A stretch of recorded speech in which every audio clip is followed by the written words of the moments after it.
pagi Bu, selamat pagi juga teman-teman semuanya. Perkenalkan, kami anak-anak Manado dan teman saya. Kami Sabar Badung dan teman saya, Yusefin Mandala Sinaga. Kami dari SD Negeri 12435 Pematang Siantar akan menceritakan sejarah singkat kota Pematang Siantar. Kota Pematang Siantar atau sering disingkat Siantar saja adalah salah satu kota di Provinsi Sumatera Utara. Karena letak Pematang Siantar yang strategis, ia dilintasi oleh jalan raya lintasan Sumatera. Kota ini memiliki luas wilayah 79,97 km kubik. Kota Pematang Siantar yang hanya berjarak 128 km dari Medan dan 50 km dari Parapat sering menjadi kota perlintasan bagi wisatawan hendak bertebah. Wakil Presiden Republik Indonesia yang ketiga Adam Malik lahir di kota ini pada 22 Juni 1917. Kota ini pun pernah menerima Piala Adipura pada tahun 1993 atas kebersihan dan kelestarian lingkungan katanya. Sementara itu, karena ketertiban pengaturan lalu lintasnya, kota ini pun pernah meraih penghargaan Piala Wahana Tata Nugraha pada tahun 1996. Sebelum proklamasi kemerdekaan Republik Indonesia, Pematang Siantar merupakan daerah kerajaan. Pematang Siantar yang berkedudukan di Pulau Holling dan raja terakhir dari dinasti ini adalah keturunan marga Damani, yaitu Tuan Sam Nawalu Damani yang memegang kekuasaan sebagai raja tahun 1906.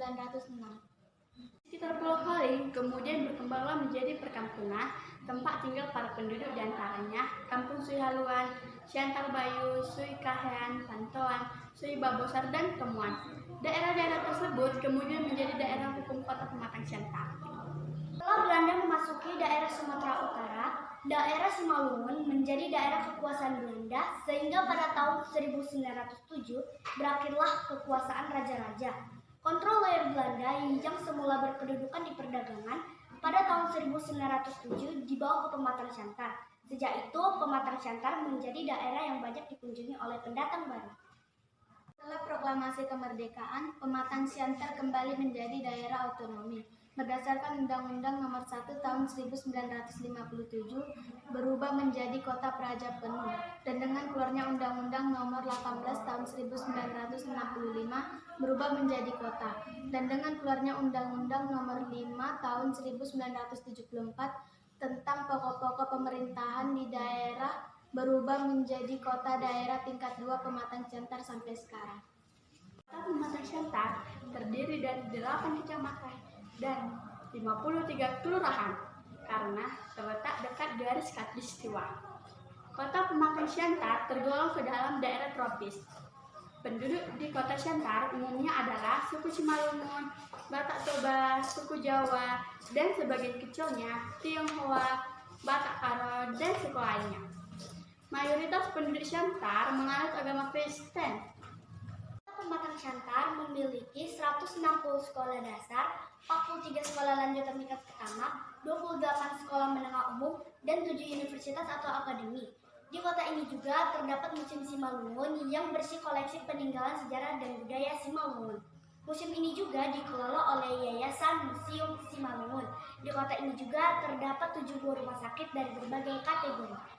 Berada di kota Pematang Siantar, kalian dapat mengunjungi sejumlah lokasi wisata yang juga sarana edukasi. Di antaranya adalah patung Dewi Kuan Yin yang tercatat sebagai patung tertinggi di Asia Tenggara dengan tinggi 22,8 meter. Selanjutnya Taman Hewan Pematang Siantar yang merupakan taman hewan tertua dan terbaik di Sumatera Utara. Dan juga Lapangan Merdeka, Tugu Beca, dan Martoba Waterpark. Dan masih banyak tempat wisata lainnya yang sayang jika tidak kita kunjungi. Demikianlah cerita singkat sejarah kota Pematang Siantar. Terima kasih, Horas.